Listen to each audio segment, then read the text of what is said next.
Well, good evening to everyone out there on the interweb land here on Facebook Live. I'm Sid Thompson. You are live with the Simple Plays crew. I'll be your quarterback here tonight. You're sometimes referee pulling people in, away from fighting for each other, but more often than not, I call it herding cats, as the Rev would say. We will be without the Rev tonight, Kevin Reihert. He is incapacitated, and we will have our consummate Michigan State Sparty on Willis Booker at the bottom of the hour.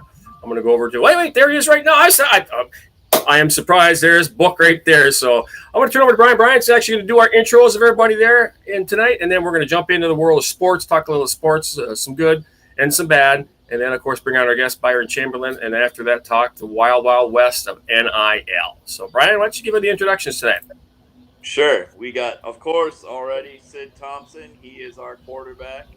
We have Zach Reihert with us tonight. He is our producer, and his dad is incapacitated tonight, as Sid said.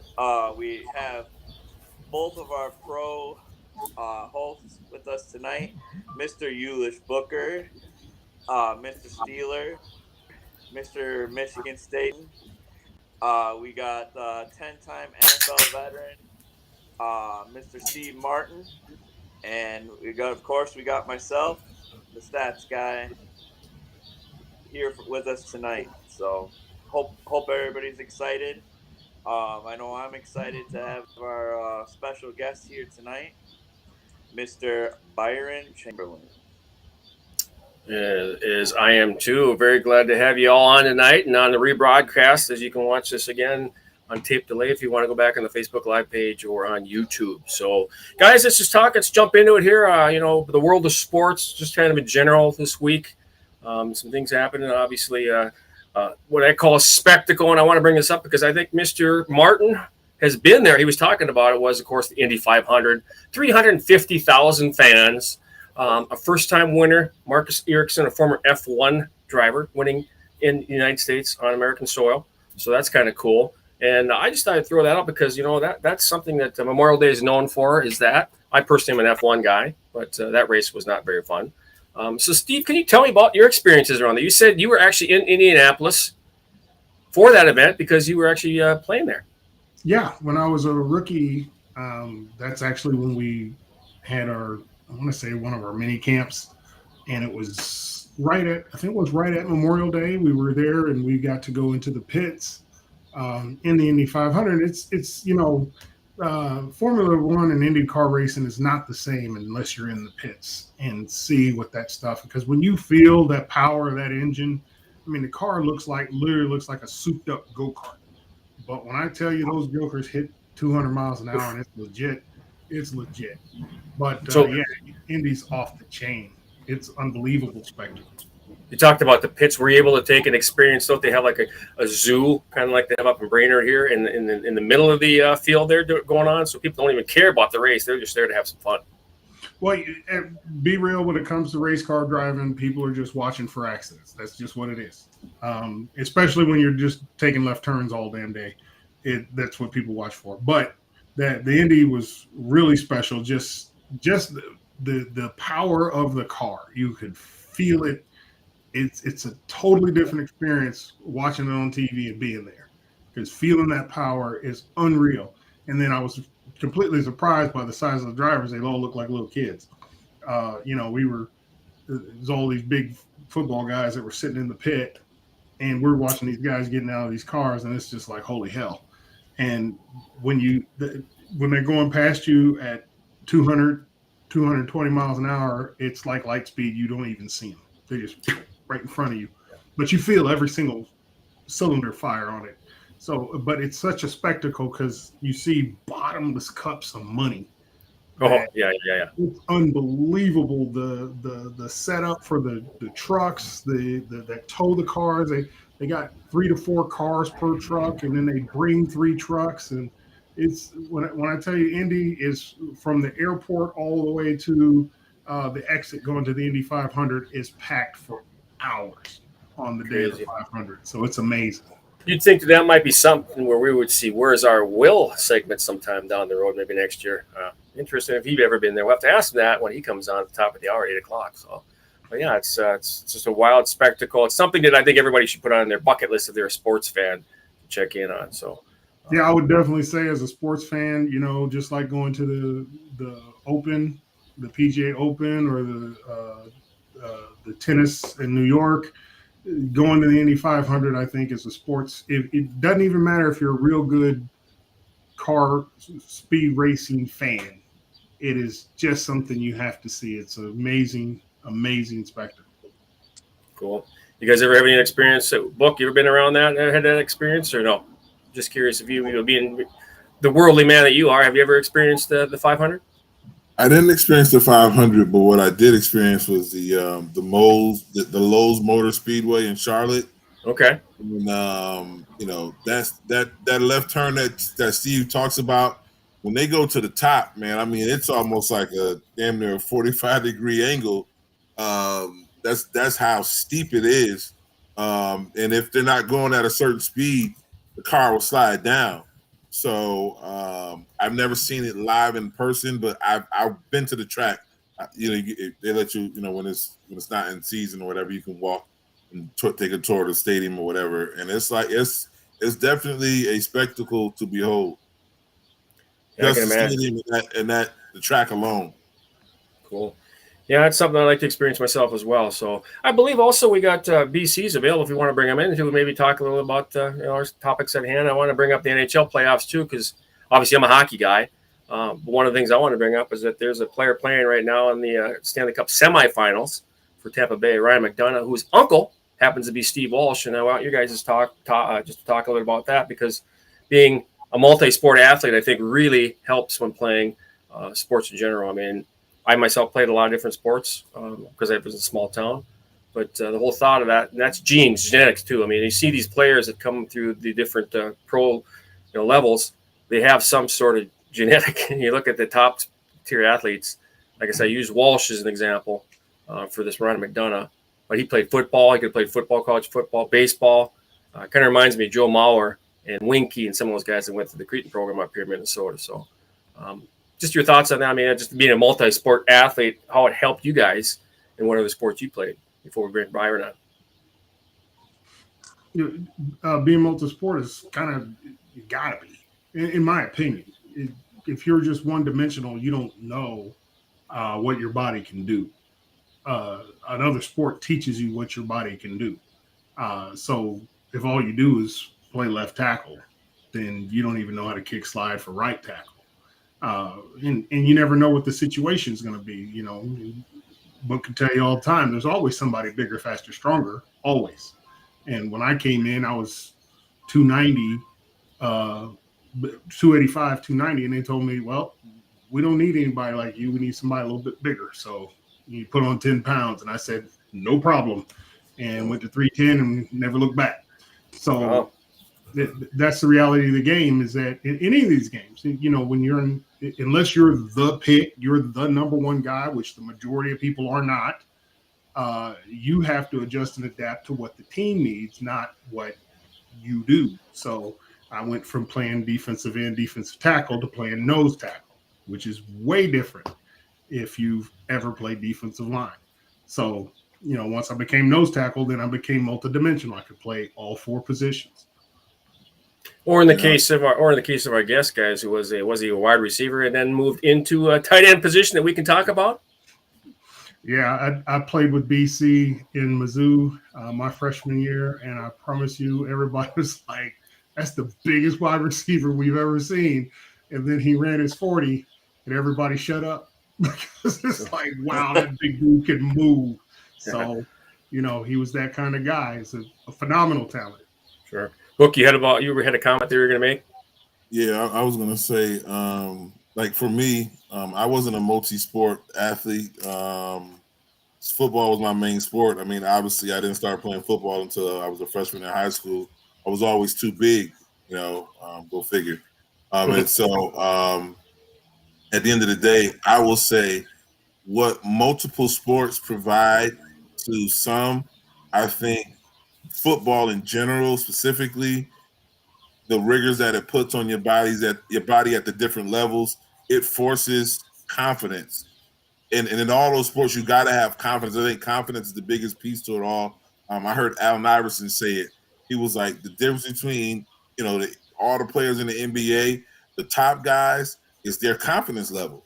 I mean, and that's what gets you through day by day, practice by practice. Because hey, like Steve said, if you're the top guy, then you know where you stand. If you're the rest of us, you're living to fight another day, another hour. You know what I mean? And so a lot of that plays with your mental psyche. And so I will say, as a one sport athlete, I mean, I tried basketball, first day of practice, the running up and down, that was my last day of practice. And so I'm built for 10 to 20 yards. Anything past that, that's a potential spectacle on your hands. So I would say confidence, and just being in football in particular breeds.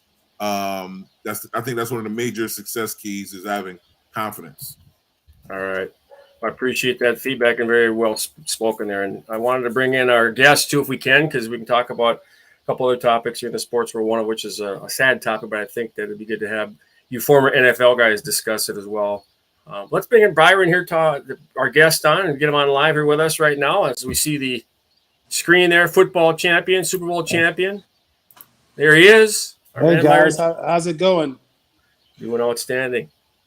Good. What's up, BC? You look good, brother. What's up, Steve? I'm good, man. I'm good. Right now, I'm actually in Tulum. Tulum what? We just lost you. Tulum. Hey, you muted us there. He's talking. BC, we just lost you, man. We lost you. BC. No, we can't hear you. Yeah. We lost you. He muted himself somehow. Hello? There you go. You muted us.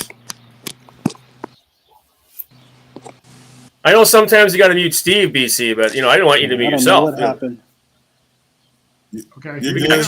We got you now. So you said you're in Tulum, and us unworldly people like myself and Steve, where's Tulum? Can anyone hear me? Yes. Yeah, we hear you. We got you. Can you guys hear me? Yeah. We got you loud and clear. All right, I'm going to leave and I'm going to rejoin. No, you're fine. We can hear you. Just stop messing with your computer. We got you. Oh, Hey, why not? He's got to follow. Hey, Eddie did the same thing last week, guys. So what's new with technology, right? Is that something with technology, guys? Hey, in this case, it must be an iPad, huh, Steve-O? it's got to be an iPad. Oh, God.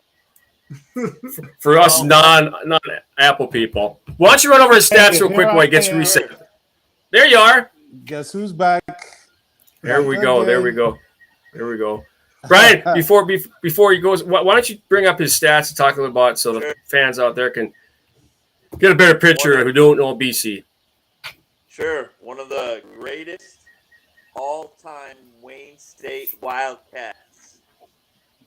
I would say the greatest. Let's not get it. About it.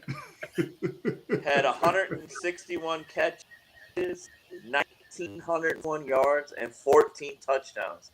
He was the leading receiver until 2008. Also, two-time Super Bowl champion with the Denver Broncos. Had Pro Bowler with the Vikings. Had 167 catches, 2,048 yards, 6 touchdowns in his career. Heck of a career. Thanks. Not bad, not bad. So we were going to talk about some other some topics. We just talked about a little bit about sports, Indy and Steve's experience and things. And I know I didn't want to take and rain anybody's parade and be Debbie Downer here, but I think I wanted to make sure we brought it up. I'd be remiss if I didn't, guys. Is the unfortunate case of Mary and Barbara, and I wanted your former pros, thoughts on this because, sports and life after sports can be very difficult on people. And I know we all take our different routes and stuff, but rest in peace, Marion. But can we talk about that a little bit? Like I said, I just want to shade over a little bit and get your thoughts on, what can be done or what your thoughts of if you guys have dealt with people who have had issues like that, and what can the NFL or former pros like yourself, how can they help? You want to take it, BC? Well, I don't really know what happened. I just got the word. Like I said, I'm out of the country right now, and I just got the word that he was passed away. I think they said they found him dead in his apartment. I did get to meet Marion. A lot of the Minnesota guys when I was playing for the Vikings, all the guys that came out of University of Minnesota, whether it was Marion Barber, Thomas Toupee, Jack Brewer, all those guys that came out of University of Minnesota, and so I got to meet him. It was a good guy. It was a really good guy. And the thing I remember about him was just how hard he ran the ball while he was on the field. He was a tough guy to bring down one-on-one.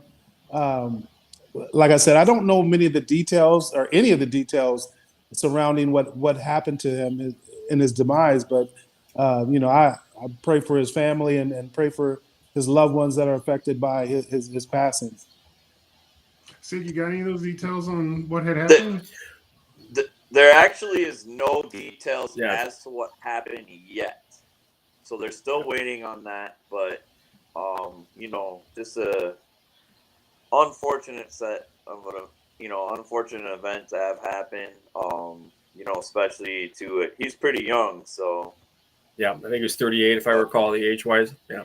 Well, we do know that there was some issues off the field after. We had a tough time with retirement. That's why it's unfortunate we don't have Kevin on tonight. Rev Newell, his brother, and reached out to his brother last year on some things and wasn't able to connect. But be that as it may, like I said, we just want to make sure we talked about, because it is Mental Health Awareness Month. And, being in sports, and especially now with this NIL stuff and all the stress going on in life with money behind it and the pressures, it's got to be tough on the field and off the field for not only pros, but these young athletes. And you guys' thoughts on that? Well, it's tough when you are detached from something that you have defined yourself for a lifetime by. A lot of us, we define ourselves as football players. That's who we are. That's what we do. Whether we're a high school football player, or a college football player, or NFL football player, that is part of the definition of ourselves. And once you step away from that and you're no longer that, it gets hard for some guys. There's a lot of guys who struggle to find their place in the world, to find their next move, what they want to do with their life, because it's been so structured and it's been so tailored around football. And when you don't have that in your life, sometimes guys get lost and they really struggle. Yeah, I don't know exactly what happened with him, but I definitely 100% agree. When the roar of the crowd is gone, I mean, whether it's 10,000 people, 4,000 people, or 60, that is the hardest thing to walk away from, because when you come out of that tunnel on game day, regardless of what's going on your team or in your life, none of that matters. On game day, you get to be the best at what you do, and everybody wants to see you succeed unless you're the visiting team. But even then, sometimes people want to see those records get broken and things of that nature. So when you walk away from the game, it's tough. And everybody's affected differently, depending upon where you come from, depending upon what your structure is, depends upon how you deal with it. So I don't know what the circumstances were. I hope it wasn't that he did anything to himself, but he may have. So again, prayers and wishes go to his family to cope as soon as possible. Let me piggyback off of something that you just said, Steve.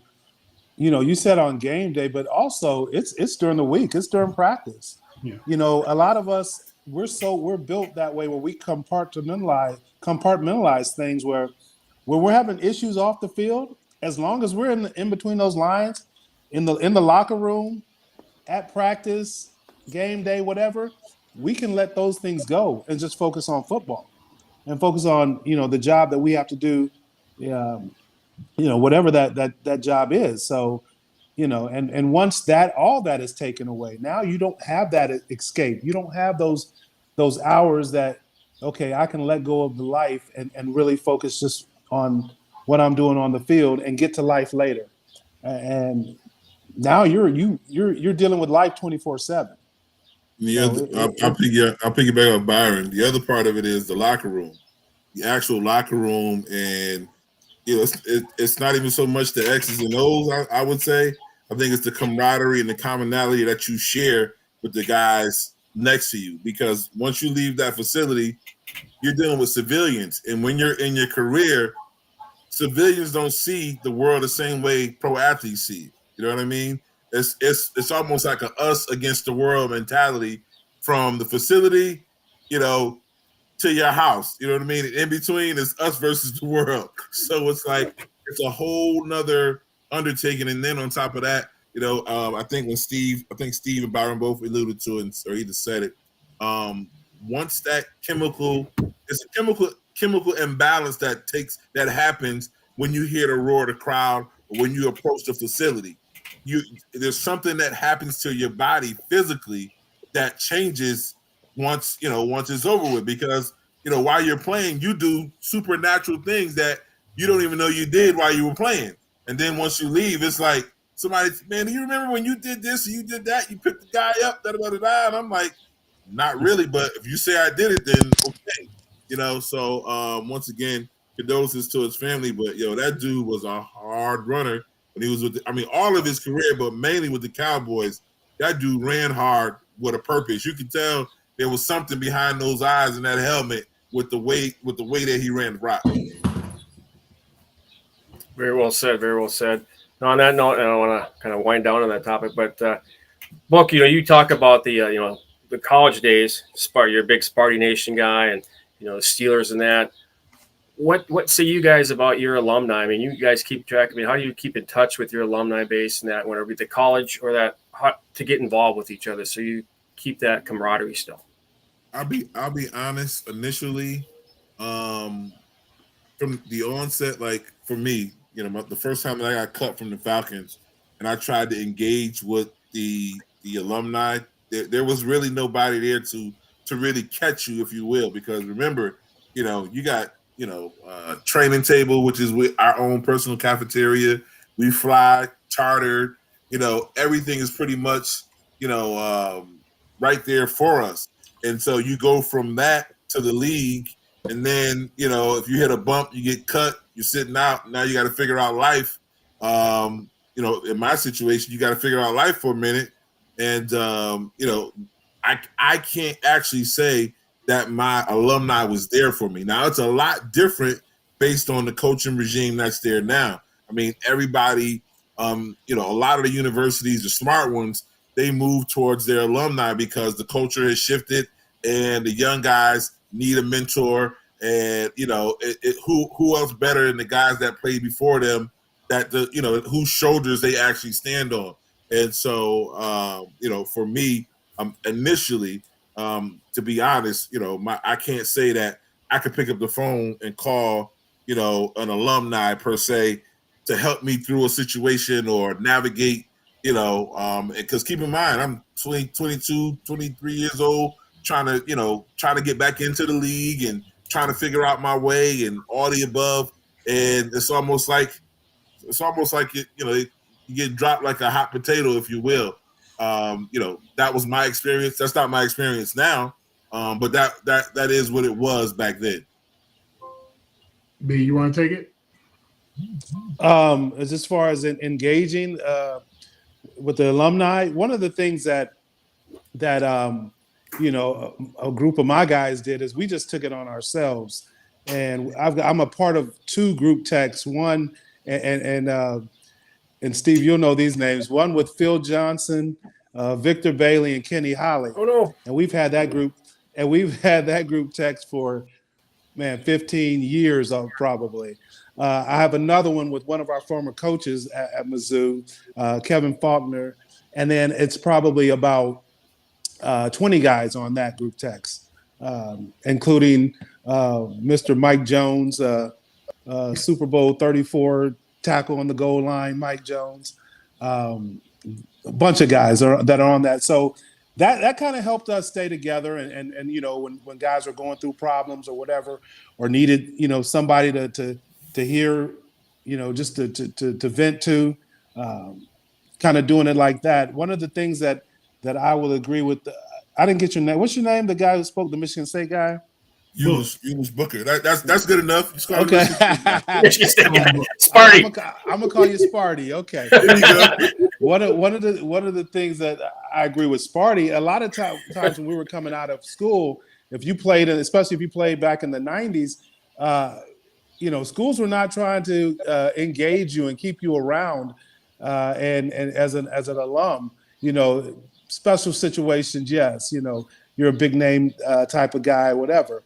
But one of the things that happened at Mizzou was we had a former player that played with myself and Steve, Pat Ivey. He joined the coaching staff at Mizzou, and he was the instrument that got to the head coach's Gary Pinkel's ear to say, hey, we got some great resources amongst our alumni. We need to start bringing these guys back. We need to start engaging these guys. We need to start getting these guys with the current players and letting them have dialogue, letting them mentor these guys. And as a result, we have that huge reunion at the Black and Gold game. One of the things that I personally did with Pinkel was got with him and identify guys who had potential that he thought to make it in the NFL, and he would pair them up with me, give me their number, let me talk to them, let me mentor them, let me know, let me give them the real of what to expect and what they're in for through every step of the way. So like you said, it's kind of a new day now where these programs understand the value of these former players, and especially the ones who have gone on to attain goals of NFL like the current college players are looking to achieve. I'm so glad you put it that way, because I want to speak to what's so hard for Mizzou is that, because I played in the pros, I got to meet everybody else that won national championships but us. We didn't go to any bowl games for 30 years. So it's hard for us to come back together. It literally has to be on the players to do it, because like Nebraska, they come back to celebrate the 96 championship. Florida State comes back to celebrate the 93. They come back for their championships or for their bowl games. We had 30 years of no bowl games? I don't know if it was 30, but 26. It was a long time. 26. It was a long time. It was a long time. Long time for no bowl game appearances. So it's really hard for the school to bring us back and to, other than to just say, hey, alumni, come back. And you're right. Pat was a pinnacle piece of bringing us back to Mizzou. Because if it wasn't for Pat, it's like, who are you going to talk to in Mizzou? And now it's really hard. And now with Drink in there, he's trying to do the same thing, but he doesn't have that connection to any of those former guys. So that's part of the reason for starting this type of forum, especially with NIL coming. These kids are going to need some help. The families are going to need some help. You know how we were when we came in. They just dropped us off, and we were on our own. That was it. I'm glad you mentioned that NIL part there, because what we've been really preaching in the short time we've been doing this, and Book and Steve, is that mentorship aspect. We talk about the alumni, whether it be the college players, for pros, to really come and help with this NIL, because the money is being thrown around. It's pretty crazy. So talk about that a little bit if you can, Steve and Book, and that what it means with trying to get these mentors out there that have paved the way, going through the programs at college, maybe going to the pros and living that life, and maybe being a good mentor to some of these now young athletes that are getting thrown this money at them legally, mind you. Back in the day, they were in little bags. Now they're Louis Vuitton bags. They got the money in. Well, let me say this, because BC is probably the best example of somebody who would have hit the portal in 92 or 93, was it? 93 or 94 when you left. BC would have hit the portal, and he could have went anywhere. But instead, because he saw his opportunity, because again, BC, a number of props to BC for this, because I remember when we got there, everybody's like, that's the biggest damn receiver anybody ever saw. He's big as hell. Like, how's he receiver? And he's playing, what the hell? And then he ran his 40, and then everybody shut up. Because it's like, that dude's fast. He catch the ball. It's like, so BC talked trash because he knew he was good. Because he could. Yeah. And there was nothing, when he ran the 40, everybody's like, shut up. The boy can catch, the boy can run. What the hell are you going to say? But he's a perfect example of somebody who would be in the portal when he was in his prime to go to another school.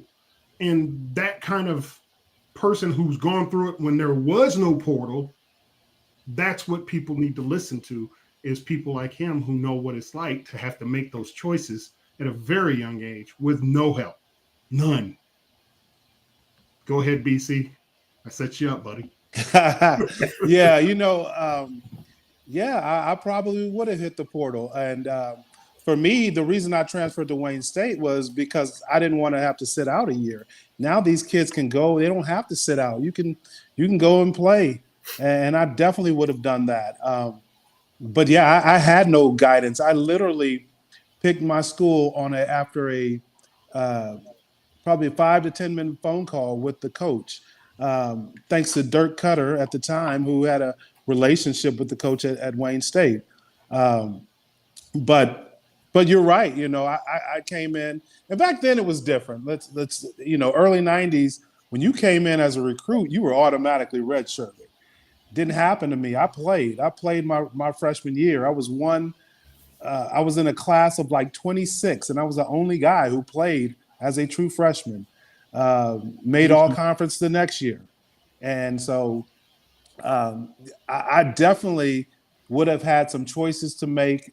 Really didn't have, like you said, the guidance of anyone, and was kind of a 19-year-old kid trying to figure this out on my own. And so, but I experienced it. I went through it successfully. I had a couple of hiccups, but nothing major. But went through it successfully, and have a lot to give back. And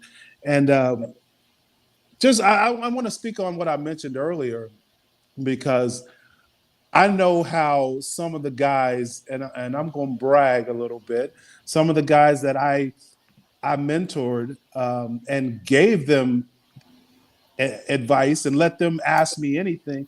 Guys like William Moore, played for the Atlanta Falcons, Sean Witherspoon. These are guys that I got paired up with by Pinkle and Pat Ivy, and was able to give them guidance. And those guys had outstanding careers. And as a result, Ziggy Hood, these guys, he was a first rounder for Pittsburgh. There's a Pittsburgh fan in here, I heard. But those guys had outstanding careers because they were ready for anything. They were ready for everything.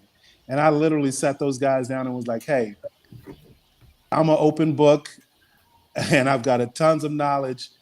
Ask me anything. Don't be afraid, whatever. And I think they were able to navigate a lot of that because of the mentorship that they had through guys like myself and a few other guys. But yeah, now you're throwing, hundreds of thousands. Some of these guys got 7-figure deals, NIL deals. Yeah, it's crazy. It's you put it at the wild west. That's exactly what it is right now. Has anybody approached you about this before? I'm sorry, before. Has anybody approached you about the NIL talk about it at the Wayne State on the D2 level or even Mizzou? No one's approached me about it yet, but they have approached me about my opinion and where the NCAA fumbled the ball, and I definitely would give that. I give that if y'all want to hear it. Well, you and Book could probably go back and forth on that one. We gonna get to it. Let me hear your book. Let me hear your book. First, I'm gonna answer Sid's initial question as far as the mentorship.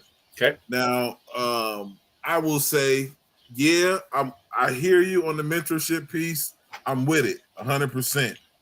But also, now that more families are in tune, now that more bandwagon jumpers, now that more agents, more, I got a guys they're in tune to what's going on. It makes it harder for the player to actually even focus, I would have to believe, because if the parent, the professional homeboy, the agent, if it's like us against them, and those parents have way more access to the kid, or the professional homeboys have way more access to the kid than we do per se. And so now they're constantly at them because they know that, okay, they're going to get that $1 million, $4 million NIL deal. And that's a good chunk of money they're going to get right now. And so, Byron, my thing is this. Ultimately, what really needs to happen is these universities have to start paying these players and put them in a situation where the money is controlled or deferred to the end of their career. Give them a monthly stipend, give them an academic curriculum to show and train them on how to use the money, pay them like a Goldman Sachs will pay their employees. Freshmen get $150, sophomore $250, juniors $350, seniors $450. You get bonus for playing. Almost, basically a CBA. That's the only way that you're going to be able to control it, because me personally, what I think everybody, and it's sad to say, is sitting back and waiting for is something tragic is going to happen to one of these young players, because nothing good comes from an 18-year-old with a Lamborghini. Nothing good comes from a 19-year-old with, $4 million at their disposal. Think about us when we got that first lump of money on our own. When we were hold on, Book. What about that fight we had coming from Jeff City, B? You remember that? I don't even remember the fight was over. Listen, man, I'm gonna tell you this. Topaz. No, let's. I mean, can we come back to that? We come back to the fight. We'll come back to that. But no, listen, Sparty, I 100% agree with you, bro. I agree with you. There has to be some structure put in place. And you gave a great example. I thought about it. I was like, maybe. Well, think about this, guys. Every guy on this call or this podcast who played college football, if they would have came to us, if the NCAA or your university came to us and said, "Listen, we're going to give you $75,000 a year to play football," how would you felt? You would have been good. We would have been good. Great. So listen, great. Exactly. You would have been great. We give you $75,000 a year, and of that 75, you can only touch 25 a year. Oh, 50 goes in an account for after your college playing days over. So you're saving 50 every year. You get 25. Thank you. How would every guy that I know that played in the 90s, 2000, you would have signed up for that right away.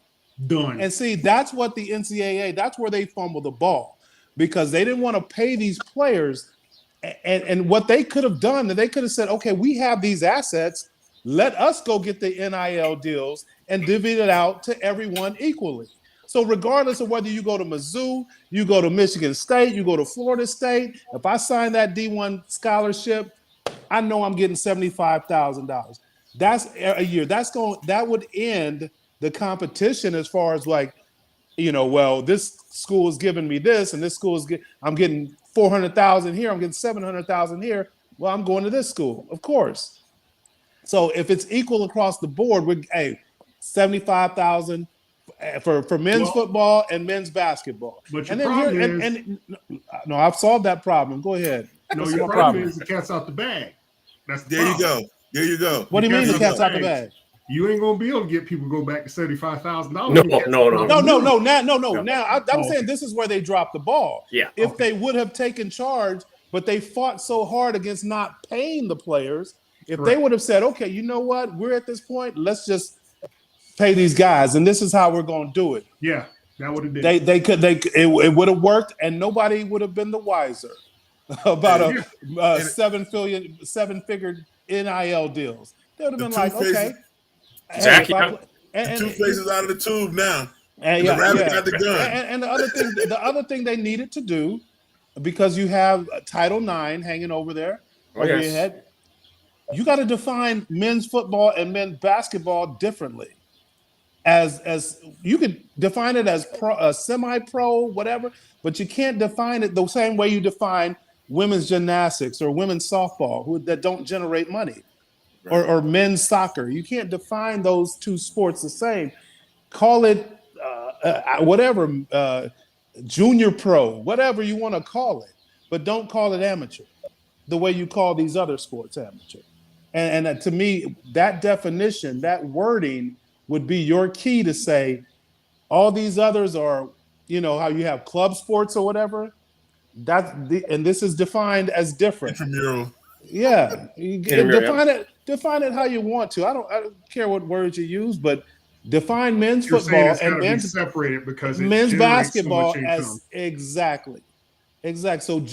So you got programs out there like Alabama that's generating 150 million a year, 200 million a year just for football. I ain't talking about that's the just entire. TV deal. I'm not talking.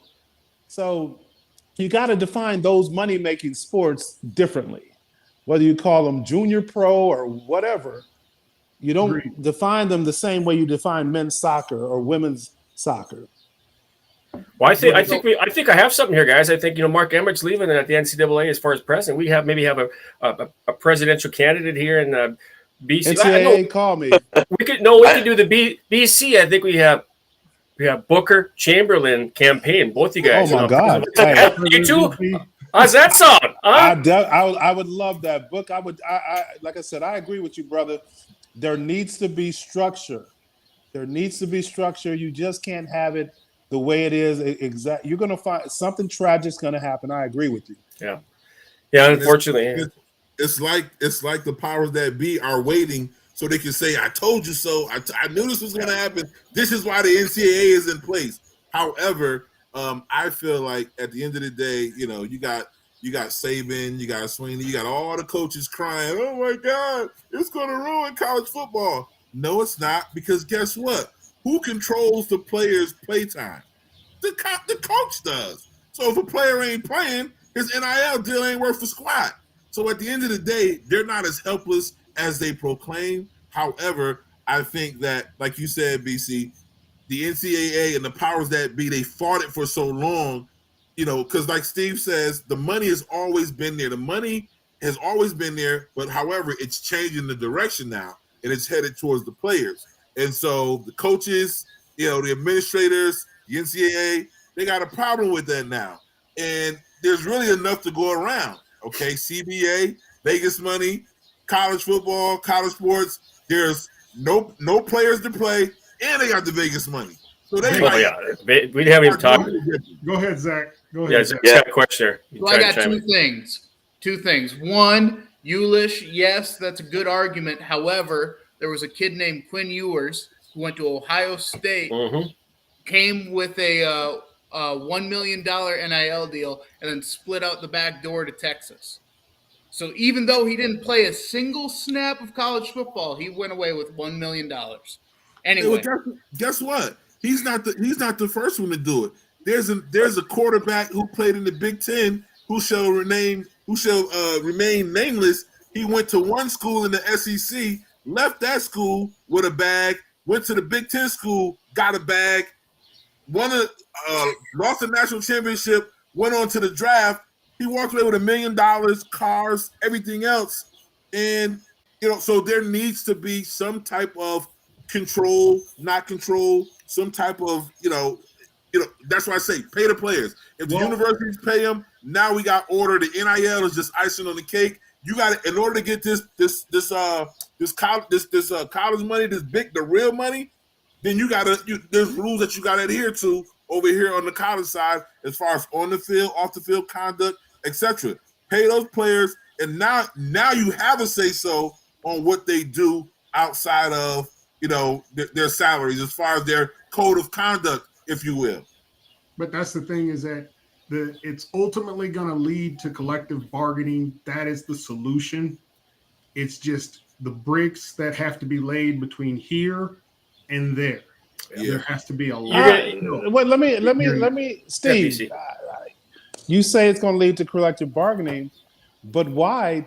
If I'm the player, why would I want to? If I'm like, and if I'm me when I came out of high school, if I came out now, I would be a 5-star. I would be looking at a huge bag. Why would I want to say, man, I want to cut my money in half, or I want to cut my money, whatever?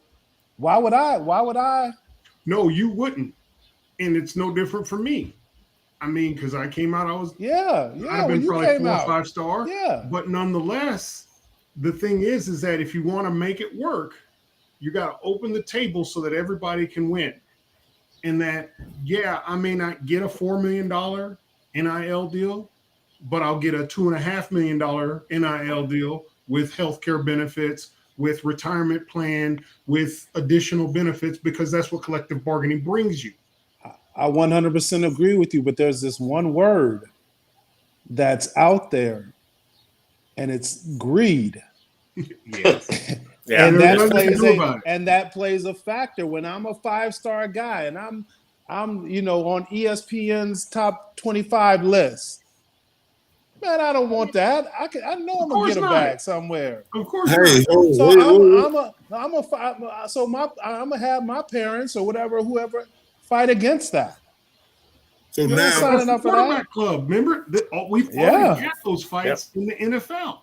I know. I agree. Already been done. Guys, I gotta herd the cats for a second here. So Zach, you had a second point there, and then I'm gonna go back to Bookhead's question here.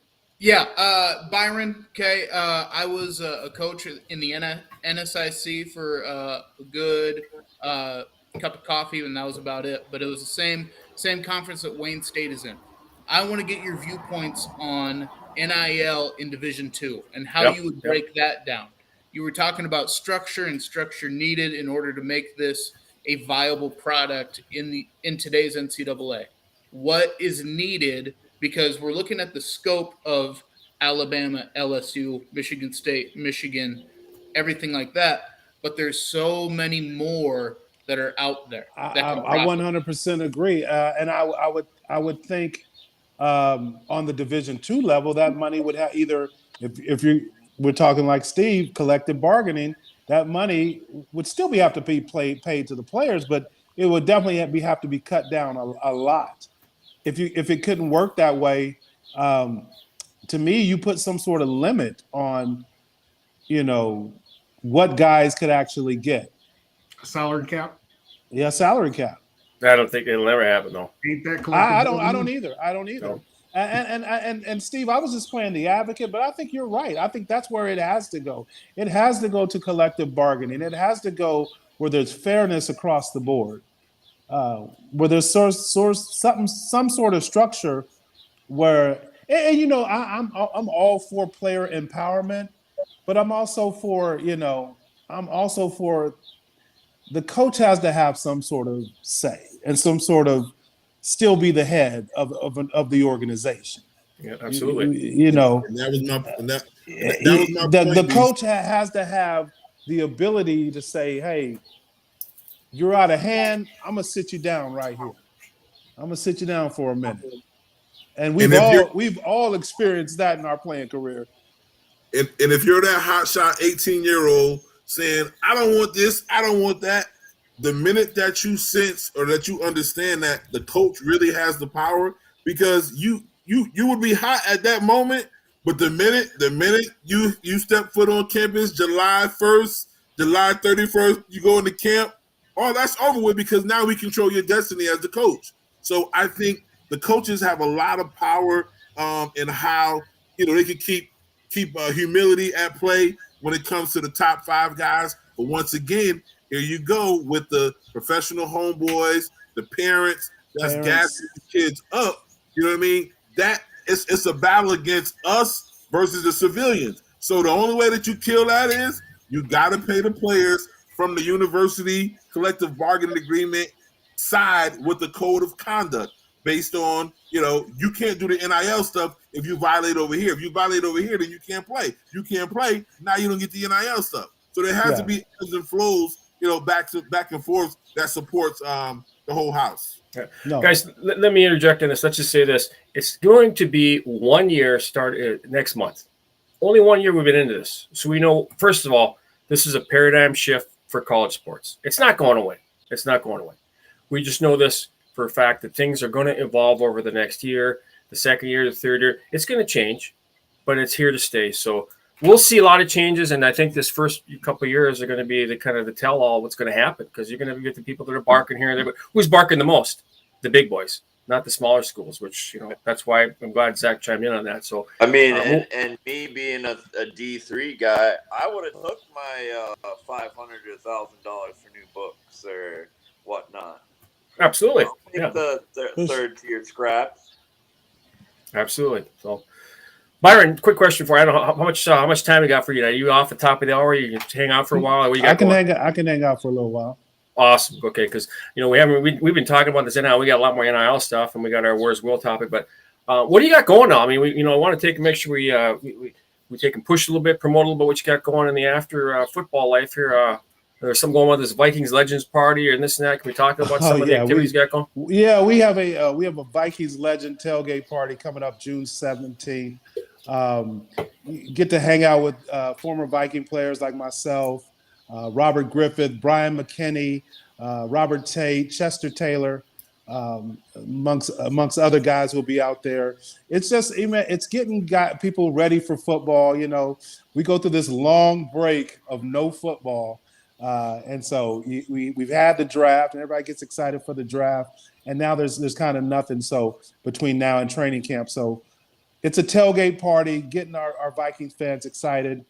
You can go to griff247.com for tickets if you're in the Minneapolis area. It's going to be in Hopkins, Minnesota. All the information when you go to griff247.com. Player autographs. I think we're going to be playing cornhole, which they call, what do they say in Minnesota? Bags. Bags, yeah, bags. Bags. Yeah, we're gonna say it with that accent. Bags. Bags. That's going in there. Yeah, my northern. Yeah. Oh man, it's gonna be a good time though. Hey, I didn't hear one name though. Is the consummate the guy we had on last week? Eddie McDaniel going to be there? Eddie McDaniel will be there. We'll have Ed out. He's loads of fun. He is a character. That was my buddy, man. He used to a little technical difficulty. Eddie had a little tough time with me. Where are you at, B? You said you was in Guam or something? No, I'm in Tulum in Mexico. So I apologize if it's a little spotty. Man, I'm trying to see the world. I've got this goal to do 100 different countries and all 50 states. I'm at 46 on the states and I'm at 57 on the countries. Oh, wow. So I'm traveling, man. Wow, you should maybe start your own travel agency, become a NFL travel around with an NFL star, Super Bowl champion. Well, one of the things and ways it started was I was traveling and coaching football in other countries. We went to China, we went to Chile, Sweden, Egypt, all over, just coaching football and just being an ambassador for the game. But I've always loved to travel. It's always been a goal of mine. So I got to combine the two, and it's love, man. I love it. Cool. What was that China trip like? Because you did a lot of posting on when you were in China. Mm-hmm. China was amazing, man. It's like America, only different. No, and I say that being funny, but it's true. You go to a restaurant in China. Say you go to a restaurant here in America. What's the first thing they give you? Some ice water, right? Yep. You go to China, they give you hot water. It's like total opposite. No, just hot water. You ask for water, it's coming hot. Weird. That is weird. It's just it is. So, but the great thing about that was I got to travel all over China, work with the universities there. We actually started the first college football league in China, a 12-team league. Got to work with schools like Beijing International Studies, University of Beijing Union, Shanghai Institute of Technology, Northeast Normal, Jilin University. And just watching these guys, these young guys, and how they gravitate and love our game. It's crazy because when you see China, when you go to China, you see a distinct, two different, type of Chinese. You see the older Chinese through communism and isolation, have nothing to do with America, know nothing American. And then you see these young kids, these high school and college age kids, because of internet, because of social media, they're exposed to everything American. They love everything American. And the most American thing they can do is play football. And so we go in the classroom 200 kids, and literally there's every team jersey there represented in this classroom. It freaked me out because I was expecting, to see the Cowboys or see, the 49ers or the Chiefs or, teams like that. But, I was seeing Cleveland Browns jerseys. I was seeing Jets jerseys. And I'm like, this is Jacksonville. And it's like crazy, but they love our game. Were the kids were like super amped? Like when you go to, when I go to do pro camps with kids here, they're like super amped because they get to see pro guys. But like, what were the kids like there? Well, there was these kids, and this is a crazy thing. They're in college. Excuse me. They're college age. These are college kids that we're working with. Some of them had never seen an actual or touched an actual football. And when we went over there, it was myself and Ricky Williams and a couple other guys. We went over there. It was their first time ever touching a football. First time ever touching a helmet. So if you remember back when you first put on pads for the first time, when you first got on that field, the excitement you had to be, I'm playing football now. That's how they were. There were kids that, they were hungry for the game. They wanted to learn everything they could learn about it. I coached the first actual game. I coached Beijing International Studies University, and Ricky Williams, the Heisman Trophy winner, he coached the Shanghai Institute of Technology. And, I taught them some basic moves or whatever. And I had a D lineman. He was our best D lineman. And he literally, when we needed him late in the game, he grabbed the tackle, did a bit of push-pull move, and spun around him and made a sack. And I said, "Where did you learn that?" And he said, "Oh, I watched YouTube, Dwight Freeney spin move." Wow. I'm like, because I know I didn't teach you that. He's like, but that's how they are. They wanted to learn everything they could about. And I gave them what I could, but even that wasn't enough for them. And they would sit on their computers for hours just watching highlights and whatever on YouTube. So they loved the game. They were they were excited to go to practice, and that really just had me enthused me. I was very enthusiastic to go to practice because of the way they came to practice. That's awesome. Wow, that's pretty cool. So, well, BC, I know we got our Where's Will segment coming out. He pops in. He's our super fan, kind of weekly here. Pops in at the top of the hour. I don't know. Like I said, I don't know how much time you have, or we'd love to keep you on. I can stay on a little more. Yeah, it'd be awesome because we're going to really get into hot and heavy with the NIL talk after that because we got some topics we're going to bring up. But let's see where's Will at. We're going to do a quick commercial, and then we'll go to Where's Will, and then we'll be back with some NIL talk and dive into it with BC again. Spartan Global Network, a platform that will provide various types of useful lifestyle products and services that will help people in need. Spartan Global Network, in conjunction with Affinity Consumer Alliance, presents an online subscription-based platform that's bundle-inclusive, based on level selection. Spartan Global Network provides access to unique insurance coverages for you and your family. Mobile phone breaks down? Our mobile rescue plan covers more than 15 common repairs and even water damage maintenance. Car broke down while on the road? We offer 24-hour roadside assistance to make sure that you are safe and covered in the event of an emergency while on the road. Going for travel? We are able to offer our members discounts on flights, hotels, rental cars, vacation packages, cruises, and more. So, what are you waiting for? Visit our website for more info at SpartanGlobalNetwork.com. Rental car. And there you go. That's our Spartan Network by guess who? Our local Sparty, Willish Booker. So we have our super fan on. Where's Will? Will, what's going on, my man? Not much. I'm surprised to see my good old pal Byron on here. We played a golf tournament last year. He was probably the king of the bunch. So welcome back. I've seen you at many places, and I'm sure he probably recognizes me by now, I hope. But anywho, how are you all doing? Outstanding. We had a real good conversation with BC, and he's staying on and talk a little more when he comes back. And Steve even told us a little bit about his superfan experience when he was at the Indy 500 back in his playing days when he was in Indianapolis. So maybe that's one place we can get you next year.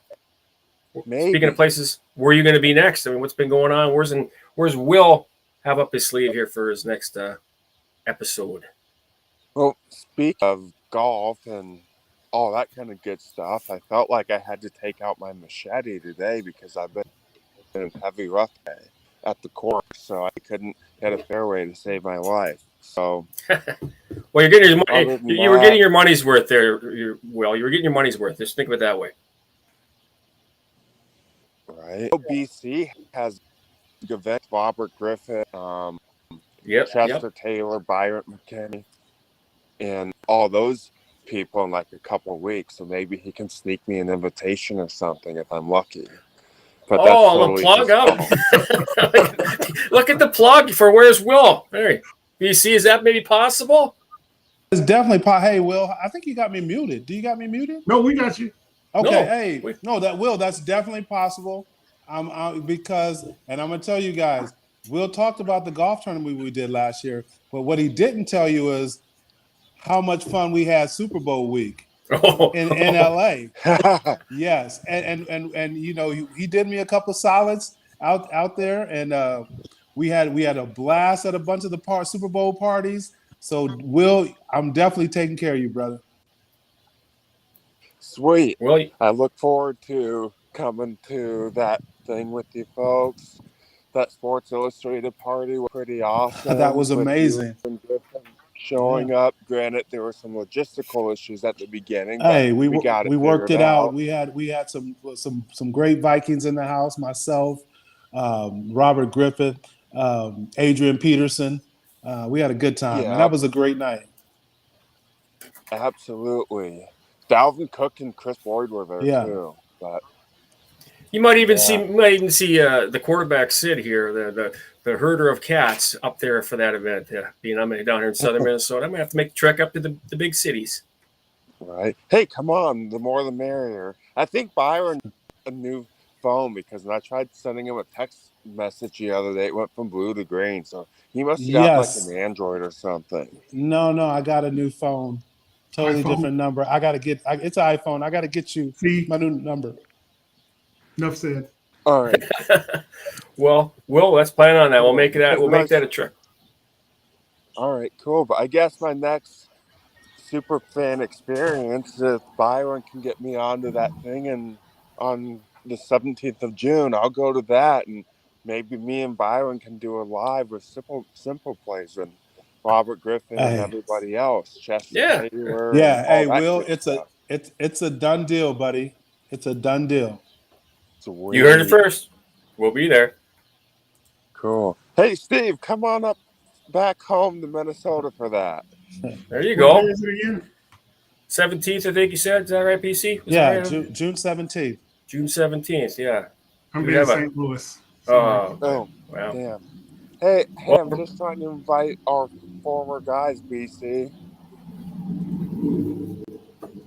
But, I'm just trying to do it up, just like how I always do from LA for Super Bowl week, just trying to take care of everybody I can. Nice. And that's our super fan Will for sure. Hey, speaking of golf tournaments, are you in Leo's again this year? Yes, I'm definitely going to play in Leo's this year. Where's Leo's tournament at? It's in the Twin Cities. It's on July 11th, I think.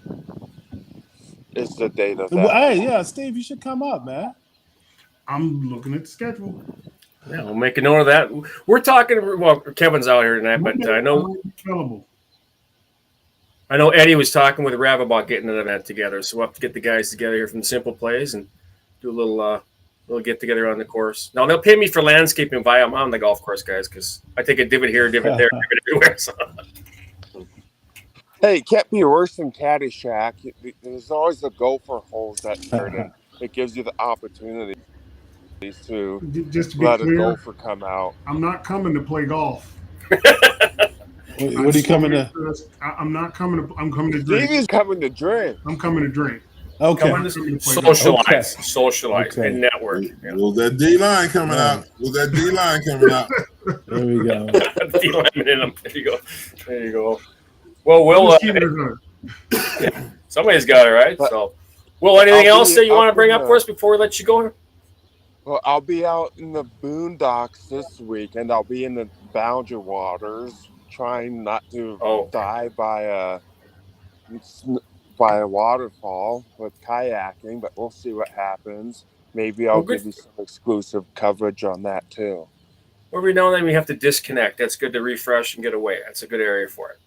Just make sure you bring your mosquito spray, so they should start coming out now. I hear it's pretty bad about that time. I'll make sure to bring mosquito spray, and I guess I will. That's all I got for now.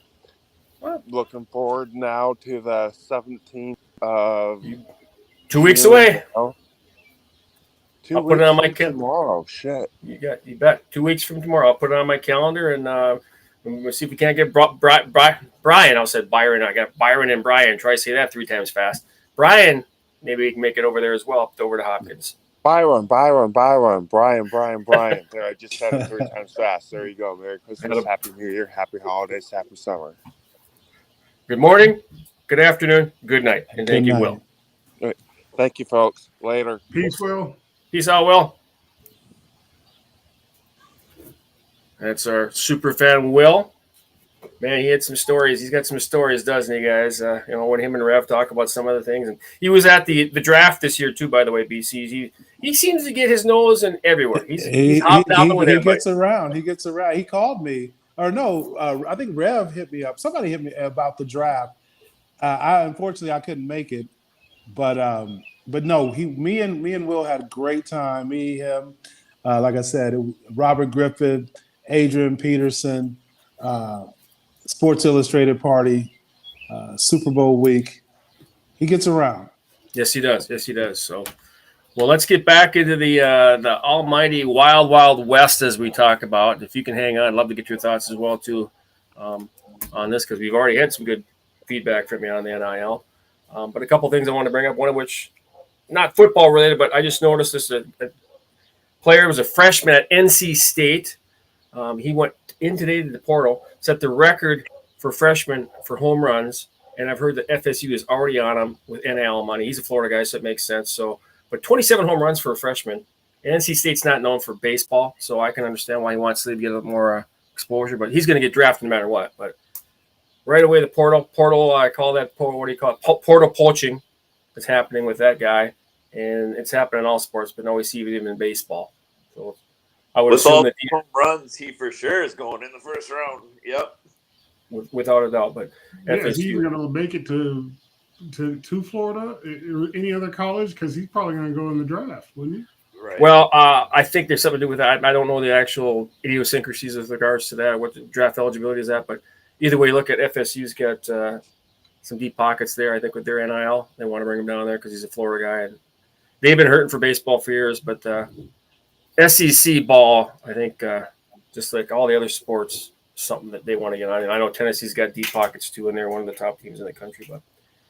But speaking of the NIL too, I wanted to get you guys' thoughts. We were talking about these numbers and things, and I think Book, you brought this up, and I saw the article on the Ohio State saying we can't survive. We need to have what did they say? $13 million. 13 million. And I think I was saying actually that equals out to like if 85-man roster, it'd be $150K per player. But in all actuality, the better way to look at it in the article I read, it says, I think the better calculation is something more closer to $500,000 each for the 26 guys that you can't live without. And that makes sense. But what say you guys about that? 13 mil for basically, that's like when we're talking about salary cap there for, team contracts and stuff. We're talking like pros now. I mean, at the end of the day, Ryan Day, he shot a shot, he set the bar. So any of those schools that were, underbidding themselves and kind of, taking it easy on alumni, hey, Ryan Day just let you know, if Steve Martin and Byron Chamberlain are coming to my school for a recruiting visit, I'm automatically offering them $1 million apiece, automatically off rip. So if you ain't in the game with $1 million, don't even waste your time calling them because we already know they're going to Ohio State. Period. Like I said, the wicked part is what happens when Wyoming State or Wayne State jumps in the table and says we're going to drop $2 million. Now you got a real issue because now you're losing that D1 talent to D2, D3, and again, it's all about what they got. We're only talking alumni money. These schools got the TV deals, so the big schools got the TV deals. But the alumni money can kick in, and it takes the most obscure school that nobody knows about. Boom, just like that, they become a player because they can drop the kind of coin. And we're still not talking about Vegas.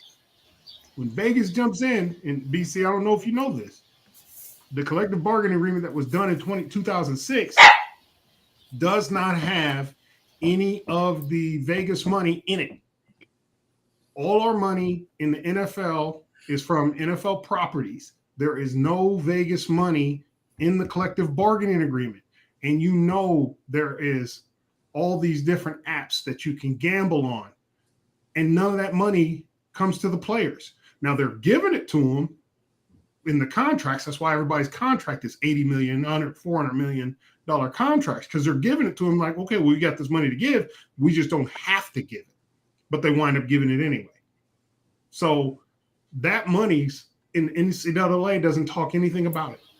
It's one thing they don't say anything about. But when you get the NIL deal, start locking those numbers up and saying if you want Byron Chamberlain's statistics while he's in college, you got to pay Byron Chamberlain that money. So if you want his official statistics, you got to pay him, and that's going to change the game. For big time players, they're going to set the stage for what the collective bargain is going to look like. And going to one of the points you made earlier, BC, you're right. Tier 1 players, they're not going to want no goddamn collective bargaining agreement. Why? I can get $15 million deal for 4 years of college.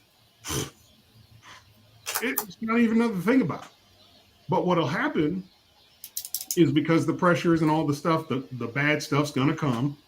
When those bad things happen, now they're going to have to do something to try to level the playing field so that they could at least say, hey, we're going to give everybody something. Was it Oklahoma's giving Nebraska, they're giving every one of their players, athletes in the school, I think $6,000.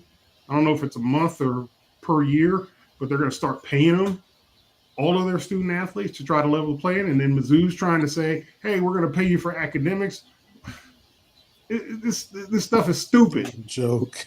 Quit playing. Just go ahead and deal with it. Face the monkey in the face. You done open the bag. Let's go ahead and make this work. Rather than trying to compromise this thing.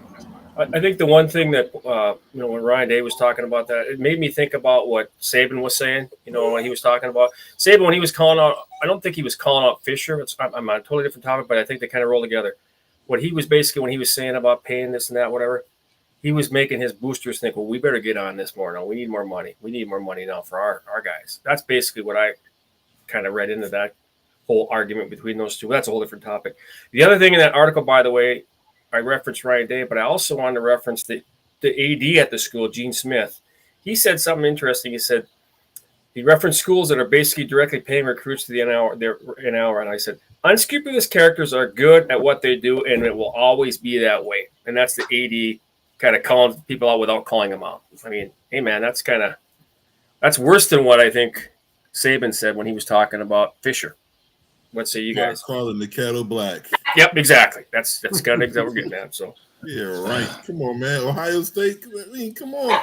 Listen, the sooner that everybody says, okay, if this is what we're doing, then let's do it 100 miles an hour. Not the, oh my God, they're paying players. It's going to ruin college football. Wah, wah, wah. Nah, man. Yo, if we're going to play them, let's come up with a fair system, no different than my analogy I always use. Hey, if you're an associate at Goldman Sachs, you have a base salary, and if you close a big deal, you get a percentage on that deal that you close. All right? Columbus, the Columbus Time or whatever the paper is in Columbus, they gave us an example of what ex-star players should get. the freshmen get, 200, 300, 400, 500, whatever the number is.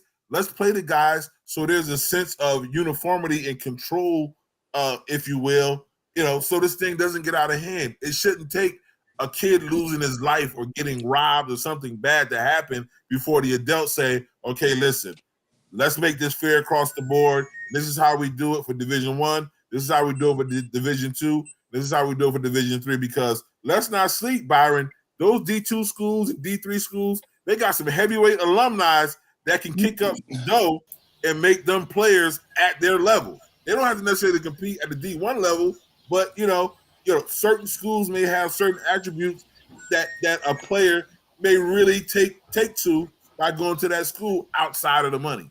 No, I get it. I understand. I'm a guy who went to the Division II school, so I've seen it. You have alumni who can compete on a financial level with some of these alumni from a Division I. But I'm just saying, I was saying across the board, it's not like that. Right. And so there's other schools that would have to need help. And like I said, I agree 100% with you about some uniform structure in place for D1, for D2, for D3.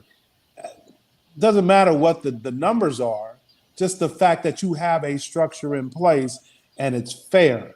And it's fair for, Michigan State. It's fair for Texas Tech. It's fair for University of California, across the board. So what I'm hearing, Byron, go ahead, Stan. Yep. What I'm hearing, Byron, is that you support basically an underline. This is the minimum. Is that what I'm hearing? Like broken down by division? Yes. No. I would support. This is the maximum. Put a cap on it. Like literally, put a cap on it. And so when I'm a 5-star recruit, and I'm just going to make up numbers. Say we say 150,000. So that's all I can get, whether I go to NC State or whether I go to Rutgers, whether I go to Florida State, whether I go to Miami, whether I go to UFC. 150,000 is what I'm getting. So now when I'm making that choice, that number is not influencing where I go, because I know I'm getting that wherever I'm going. And you got schools, and this is the fear that, you got schools like USC, Notre Dame. Pockets are very, very deep. Yep. Their alumni, when you talk USC, please. Yep. And that's why this, I've been telling, these NIL rules are going to get USC back in the game. Well, hold on. They fell out for a minute. Again. Now they hired the coach from Oklahoma. Mm-hmm. They're coming back. Trust me. But what you're going to have, until you get a collective bargaining where there are ceilings and bottoms, you're going to have North Dakota State show up.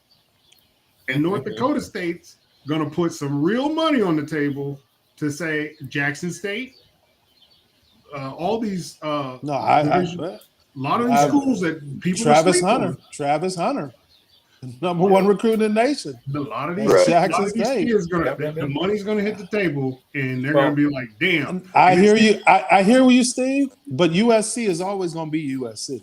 Oh, I don't disagree with that. But see, and keep in mind when they bring them kids out to LA.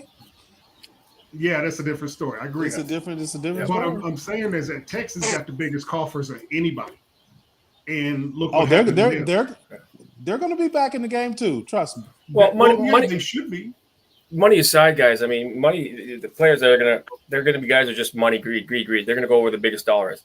But, and I want to bring up what Ulish has talked about in the past, about culture. This is about the Steeler culture. I bring it up, maybe Sparty culture, whatever. You can bring the biggest paid player, and we don't know if he's going to pan out or not. I mean, what's a 5-star quarterback nowadays? I mean, half of them don't even pan out. So you need to bring that guy in that's going to be there, not just for the money. I mean, money's going to bring him there, but he wants to be there too. I mean, I'm going to want to play for Saban because I'm going to get exposure. I'm going to win a possible national championship because wherever he's went, he's won.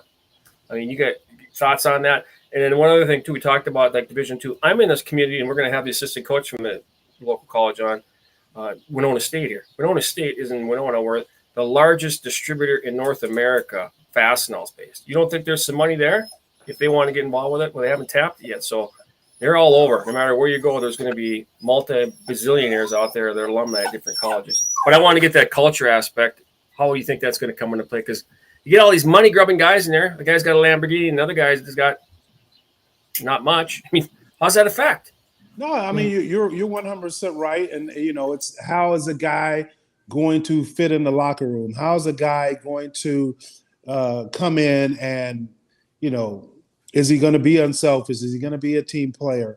And that's going to factor in. But eventually, I believe the good coaches will get it under control, and they will understand, like, maybe I got this guy for a year, I got this guy for 2 years. How can I get the most out of him for the time he's going to be here? I mean, you got to add the intangible element of it too. I don't care who you are, where you come from. Hey, we both got to strap it up. You might put up in a Lamborghini. I might put up in a pickup truck. But when I put them 2-3 fingers down in the ground and bring these hips and that ass, you got to be able to deal with it. Period. And that piece of it is going to quell and kill the locker room. And that piece of it will never change. That's it. No, that will never change. That's it. Well, I'll say this though is that we played with a lot of cats that didn't have much at all, and you get that cat $2 million, $3 million walking in the door. He may not give a damn about whether he plays another snap. Right. How many first rounders have we played with that they got that 40, 50, 60 million and shut it down? I played with a free agent who took a first rounder's job because the first rounder got paid and he was satisfied. So I know what you're saying.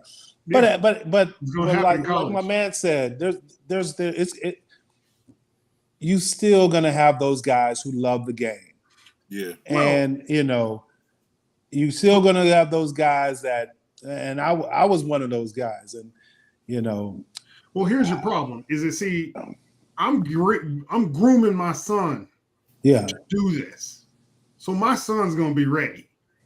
But I know whatever school he goes to, there's gonna be some cats on there that probably a 5-star guy coming in, but he don't give a damn because he's starving right now. He's hungry now. His parents don't have resources like I got. So he's struggling, and you're going to remove that struggle from him. There are going to be those that's going to grab onto it, say, thank you for the opportunity, and run with it. And run, yeah. They're going to grow. I'm not going to say that, but there's going to be those guys that get in there and say, man, I ain't poor no more. So I'm cold. So they relax. It's inevitable. It's what happens. It's human nature. It's human nature. Yeah. It's human nature to get something or accomplish something, and then you relax. You say, okay, I've made it. I'm here. I've arrived. Yeah, but you're gonna still have those. You're still gonna have those guys that are hungry, no matter what, and gonna want more, and gonna want to make whether it's going for a national championship, going for a conference championship, going for an All-American or all conference. You're gonna have those guys that are motivated not just by money. Correct. Book, you get something there? As long as the team concept dominates the whole context, everybody will be okay. The minute that the individuals run and rule the locker room, you're gonna have a problem. But guess what? With or without money, that potential exists. Either the team is gonna come together and be a team, or they're not. You know what I mean? The money just kind of is like the turbulence. And once you get high enough and you get over the turbulence, you can fly and get to your destination. So I believe that'll be the outcome. But you hit the nail on the head. But that's who's going to win. That's who are going to win the Big Ten and the SEC and the Pac-12, the Big 12, the guys who are a team, and we see that all the time. But this is where that coach comes in critical. Yeah, and what Nick Saban has been able to do is gather all those 5-star talent and make them teams and make them a team. I apologize, BC, but I was going to say, Book, you could attest this. Your nephew why did he end up going to Alabama? Because BC, his nephew he was a 5-star recruit that is now a freshman at Bama. So he didn't know about this NIL stuff, right? So why there versus say Georgia or Clemson or whatever? Was it because of Saban? Talk about that a little bit. Well, I will say that in all honesty, it's about your exposure. Steve's son, his path is going to be different. Why? Because his dad is a 10-year NFL vet. His dad has been through the process. His dad has relationships. His dad is going to expose him to things that, the regular civilian won't have access to. So for my nephew, he had me. You know what I mean? Let's face it. He had me. At the end of the day, his first football camp was Michigan State, Coach D'Antonio. His next football camp was Alabama.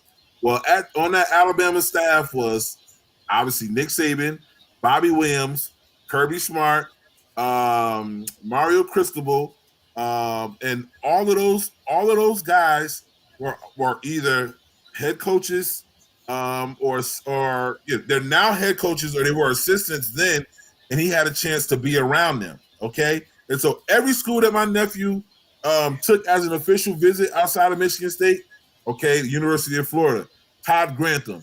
Todd Grantham was my D-line coach at Michigan State. Ohio State. D-line coach at Texas. Yeah, Ohio State. I played with Tony Johnson. Larry Johnson Sr. is the associate head coach. Okay. Kirby Smart. Kirby Smart was the D coordinator when my nephew had his first visit at Alabama. All right. Mario Cristobal was the actual position coach at Alabama after Jeff Stoutland left, who was my offensive line coach at Michigan State. Okay. And then Oregon, Bobby, who was my head coach and running backs coach at Michigan State, became an associate coach at Oregon, as well as Mario Cristobal. So his 5 choices, his 5 visits, there was a connection there. All right. And so at the end of the day, Coach Saban is on the pedestal. The man came to my house twice. All right. So if you will, we're part, just like the Belichick tree, we're a part of the Saban tree. That's family. We're connected. And if you know anything about Coach Saban, he is loyal to those that he is connected to. Period. You can ask anybody that's around that program. So when it comes to my nephew and his exposure, he was exposed to Coach Saban. He was exposed to obviously him being an elite talent, or whatever you want to call it, winning. Alabama has won his whole life. That's all he's seen in college football is Alabama dominate. So it just makes sense. He goes to Alabama as a youngster. He goes to the camp twice, and there's a relationship there. Okay, it's not like he just fell off a turnip truck, went to the Alabama football camp, and became in Darflip, Bama. There's a pedigree there. No different than when he gets ready to go to the league, and they're looking him up. He's going to get a different look. Why? Because there's NFL pedigree in his family. So he already know what it takes. He left home at 13 years old, lived in New Jersey on his own, lived in Florida on his own for 3 to 4 years. So his mental makeup is different than the next guy. And so, when we get back to Coach Saban, he already knew about the Saban rule, or he knew how Coach Saban is. Like, for example, when I was at Michigan State, and I just found this out maybe a couple months ago, walking down the hallway, Coach Saban is coming this way, I'm going that way. I say, hey, Coach Saban. He didn't even look up or break stride to speak back to me. And so for the last 20 years, I'm like, yo, what was that about? That was weird.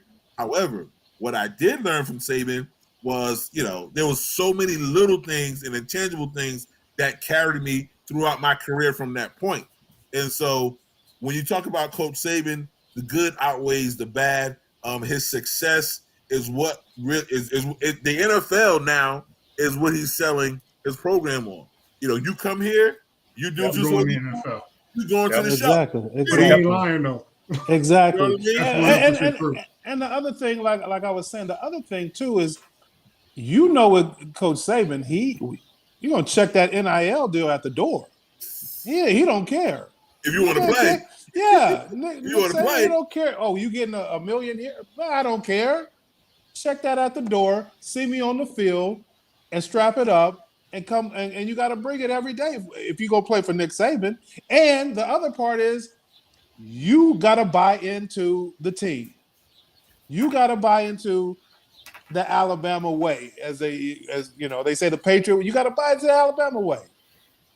And that's the only way you're gonna get on the field at Alabama, not because you got a 7-figure deal and you're making $3 million from some NIL deal. That's the point I'm getting to, is that what you're going to see is those coaches that used to coach by fear and intimidation, they're going to be out. Those coaches cannot exist in this NIL environment. So those are the guys, in my opinion, that are really scared. The old school coaches that no nonsense. I'm just going to run you to the hill till you pass out. I disagree. I disagree. I don't think those guys are going to make it. No, I don't think those guys are going to make it. I think it's going to be some sort of morphed into a disciplinarian guy, but it's not going to be old school. Like we're not going to see any Woody Hayes. We're not going to see any Woody Hayes. We don't get no Bear Bryants now. I agree with you on that.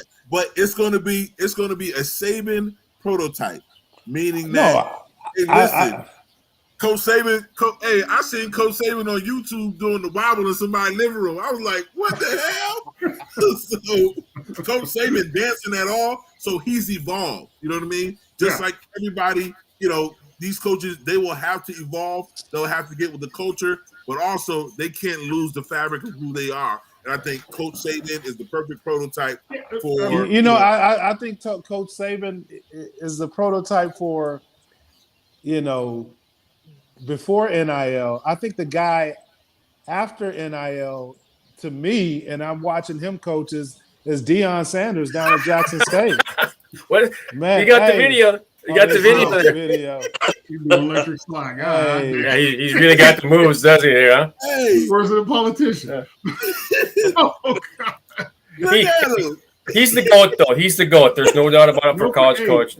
Brian, pull up his stats and show me how many championships and what's his winning percentage over his career. It's just unreal. If you can find it for us, but the thing I'm gonna say again, the biggest thing you're saying, Book, is that he evolves, and that's what's gonna have to happen. If you are one of those coaches that you just say, "Hey, I'm gonna run the hell out of you guys because we didn't look good in the 2-on-2," those guys are gone. Yeah, they won't make it. So those are the guys that are going to be the guys that evolve and realize that they have to have a certain level of respect and don't use just fear and intimidation to motivate guys. Yeah. Look, because in the NFL, I never got yelled at by anybody. Well, I shouldn't say that. My rookie year I did. But after that, I didn't get yelled at by anybody. They just stopped talking to you. And when they stop talking to you and you're watching the film and you're like, who's this at left tackle? Who's this at that? Who's at it? Never mind. Let's go to the next. When they skip you, that's when your heart starts pounding like, oh shit, he ain't talking about me no more. It's done. Over. That lets me know tomorrow when I go out practice, I better rip somebody's head off and shit down their neck. Yeah. Well, I can tell you this, Coach Saban, especially if you're a defensive back, if you blowing us, well, you know what? Nobody's safe. Listen, the man gets his coaching staffs at presidential physicals. Well, why does he do that? I'm talking about he checks your bone density, he checks your heart, your liver, your kidneys, because when he light into that ass, he want to make sure you ain't going to have a heart attack or none of that. This is facts. I'm not telling you what I heard. I'm telling you what I know. That's a prototype thing, though. Like, everybody's taking that now. I remember when I was at Miami just last year, and we were recruiting a kid, okay? We found out that he was born only with one kidney, and we were wondering if we would take him. Kid was a fantastic athlete, but just one kidney. Being a recruiting assistant and my brother having gone through 87 kidney surgeries and 3 kidney transplants. You can tell Rev about that one. Ask Rev about that one. But I had to pipe up and say, hey, a kidney really doesn't do a whole lot for your 40 time or your bench press. It's fine. Yeah, it's crazy. Hey, but are you going to tackle him with your kidney? Exactly. Yes, exactly. So, but we kind of beat this whole culture thing to a pulp. But the truth is, Saban and the culture and guys are going to get their NILs, but you still got to play. And I'd say a guy like Saban, he's going to just say, like you said, check it at the door. I don't care if you're a multimillionaire, NIL deal or what. You got to play and prove to me that you can play. Hey, Sid, and I'll let this go. Coach Saban was the first guy that I know for a fact that was passing out bus tickets.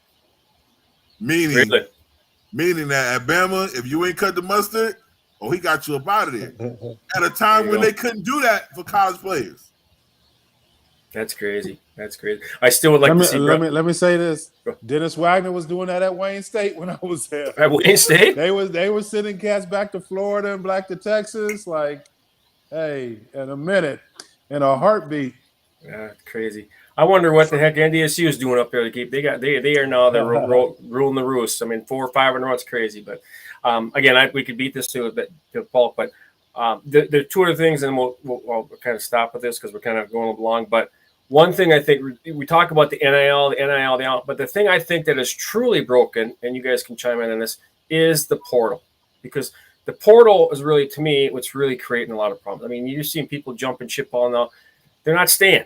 And maybe that's what the NIL can do, is to keep up. But people are jumping because of the NIL deals. I mean, I can get over here, I can get over there. The portal's broken. I mean, your thoughts on that, guys? I mean, I think once we start, this is really the first year of the NIL situation. I believe after this year, things will level out because, as I stated before, you got your 1/3 rule as it pertains to the portal. You got one third of guys that they figured they're realizing that, hey, I don't belong in Division I, or they need a coaching change or whatever, so they leave. Then you got the second third of guys who just they're complete jackasses and they ain't gonna fit in anyway. And then you got the last third of guys that for whatever reason. The miscellaneous. So really, you only got 1/3 of the guys that you really got to be concerned with. The other 2/3, they're helping out the university that they're leaving. And so, I look at it that way. I'm looking at the silver lining versus, oh my God, the portal is breaking up the program, yada yada. But if you recruit worth a darn, it won't matter. It should be a benefit to you if you know what you're doing. I hear you. Good points. Any other thoughts on that, gentlemen? I don't know, man. I feel some kind of way about the portal. I really do. Like, I understand, something happened, your coach leaves that recruited you. Yep. I understand that. I understand you having academic trouble and you might need to transfer. I understand that or whatever. But just leaving because I ain't getting no playing time. Yeah, I ain't with that. Yeah. I still call that a quitter. Yeah. And maybe I'm just older, but I still call that a quitter, man. And we, the crazy thing is I live in California and we have this thing where kids can go to any school, open enrollment or whatever they call it, where they can go to any, and you have kids literally playing for 3 and 4 different high schools in 4 years. And those are the kids that go to college and they do the exact same thing in college. Yeah. And that's, I'm like, man, how you playing for 5 different schools in 4 years? High school. They starting to do that. And those are the guys that do that in the, and I'm like, it's just, to me, it's ruining, it has the potential to ruin college football. But also, I think it's a necessary tool. And I've been that player that needed to transfer.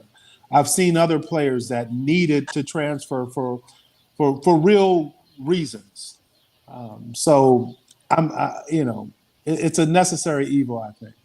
As And much I would say as go ahead. coaching staffs are saying that the portal is killing college football, there are meetings, recruiting meetings, just this last year that I was a part of, where they're saying, hey, do we need to get this guy in the portal? Not the kid's decision, but the coach's decision. Yeah, they're helping him because basically what you're getting at. But see, I don't like that either, because you made a level of commitment to that kid too. And just because he doesn't pan out the way you want him, thinking he should pan out, you're going to give up on him and say, oh, we need to get him in the portal? Exactly. Man, Man, my grandmother said, "You make your bed, you lay in it." True. So Very if true. that's the guy you chose, and if this is the school I chose, I didn't want to leave Missouri. I had to, and so, but for me, I probably would have been there all 4 years. No, you'd probably left as a junior. If they had the portal, man, I might have left. No, I'm not. No, I'm not. I promise you. I promise you. I would have at least been there for 3 years. But what I'm saying is, man, you made that level to that recruit. You sat in his home and talked to his parents and said what you were going to do, and he comes there and he doesn't pan out for whatever reason. You still have a commitment to that guy. Exactly. Well, I mean, there were times a coach would walk into our recruiting office and say, "Hey, there's a kid in Timbuktu, Texas that we really, really like." Okay, well, you're maxed out on scholarship, and then they'll come right back in and say, "Hey, we can shoo this guy out." Yeah, and we can get him in the portal, and we can get this guy. That's crazy to me. it's cutthroat. But I'm gonna tell you what I do That's the like. NFL. What I do like. I like the whole grad transfer rule, where these kids they graduate in 2 or 3 years, and they're able to transfer there. Yeah, because you sat there, you've fulfilled part of your commitment to that university in graduating. Mm-hmm. So yeah, you should be able to choose where you want. You're not getting a lot of playing time, or you found a school that better fits your talents. Yeah, and you graduated, go. Yeah, And the crazy I thing like about that. that rule. Oh, sorry, BC. No, I said I like that. Yeah. And the crazy thing about that rule, my dog right here. Anyway, but the crazy thing about that, the NCAA and the coaches were all up in arms about that rule to start as well. I mean, that came out a few years ago as well, was the big grad transfer and its free agency and everything like that. Well, they've been there for 4 years. Most of them sitting behind somebody for the 4 years, figuring out how to be a starter. I mean, geez, you talk about a whole bunch of guys who may not have gone to USC to be the next starter, but maybe they were at a really good program. They go to a lower level, mid-tier FCS, maybe a mid-tier Power 5, and they light it up. And the very next thing we know, I mean, geez, they're in the NFL and they're at least getting a contract. And go to 2 Super Bowls. Yeah, look at Byron. Yeah. Hey, this is before Steve. 2 Super Bowls, 1 Super Bowl. We got 3 Super Bowls in our presence right now. That's amazing. Yeah, shut up. The point. Sorry, Steve. NBC, we got to find an NIL sponsorship for Steve. I joke about it, like a luggage sponsorship. I got 3 big points. That my first point is that I do believe the portal is a necessary evil. I absolutely agree with that. I think the thing is that it's going to work both ways for both sides, and it puts the second point into clear perspective. You don't bring in a head coach that just got numbers. That guy has to be, or woman or whoever, has to be able to motivate, inspire, and bring that team together. They have to be a chemical matrix person. If they can't establish good chemistry, they cannot be a head coach. I played with too many head coaches that got promoted just because they had a good defense or they had a good offense, but they're not a head coach. They're good coaches. The late Gunther Cunningham. I mean, he's a fantastic D coordinator, but he was a horrible head coach. There's so many of those guys that get promoted, and it's like, be good at what you really do. And B can speak to Andy Reid. Andy Reid inspired me to come to Mizzou when Mizzou was terrible. And all he was telling me was that we got enough guys here that we're going to turn this around. We just need more guys like you. And I'm like, oh, okay. So I signed. But then he left the next year. The point is that now the portal is pushing these coaches to be the best they can be. So in my opinion, what you're doing is, again, pressure either breaks pipes or makes diamonds. All the pipe breakers are getting out. There's no more that, this alumni kid, and B, about several guys that was alumni people at Mizzou whose parents or grandparents just had some coin or was Mizzou alums and their kid got to play because their parents were alumni. And that's what's going to end because the competition's just too tight. So if you don't boil that team together with good chemistry and good leadership and put the values in that everybody respects in the sport, if you don't have that matrix and of that kind of chemistry, you're not going to be a good team, period. And henceforth, you're going to have people jumping out the portal every year because you weren't able to build that chemistry.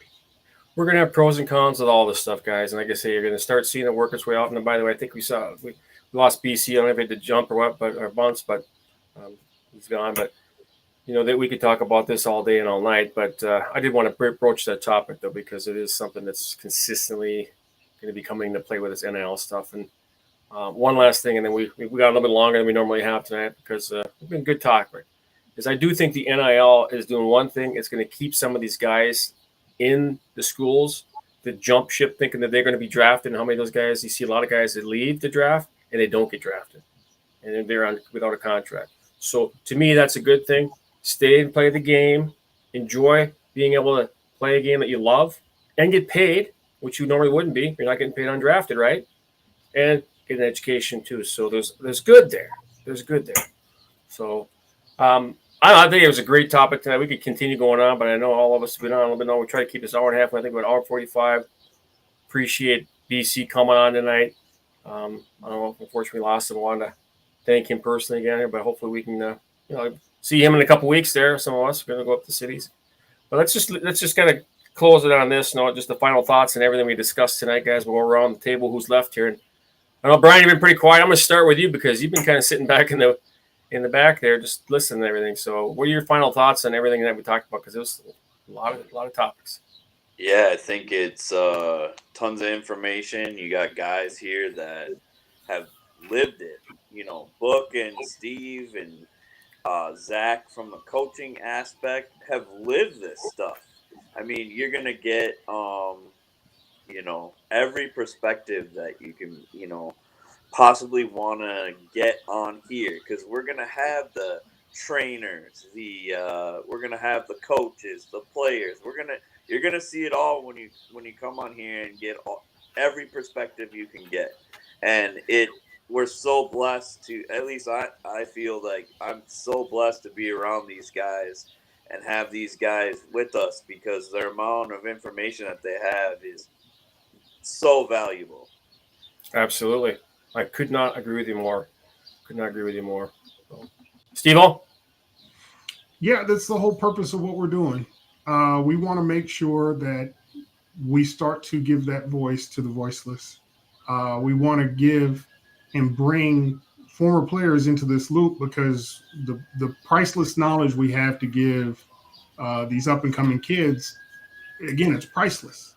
And that's what we're trying to put this together for so that we can be and have these healthy conversations that, don't get mad, don't get upset. It's change. And change is good. And the thing we know about this sport, especially going to the top level, it's constant. You're constantly changing. And if you're not constantly making your game better, you're not going to be in it long. And it's going to end at some point, and we need to be there to help people make these transitions. We don't want people falling apart when the energy from this game is gone.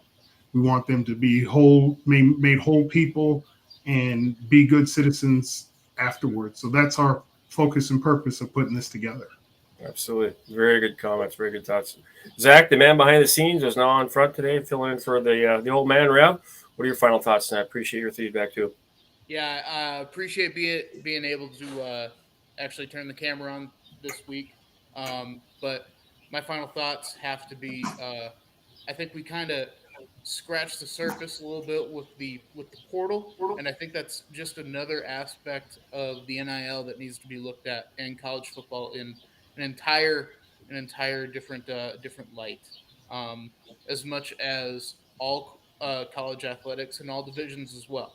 I think having a Division II legend like BC was huge for us to even open that door of talking about more divisions and other places that might be going through some of this NIL mysteria that is going on.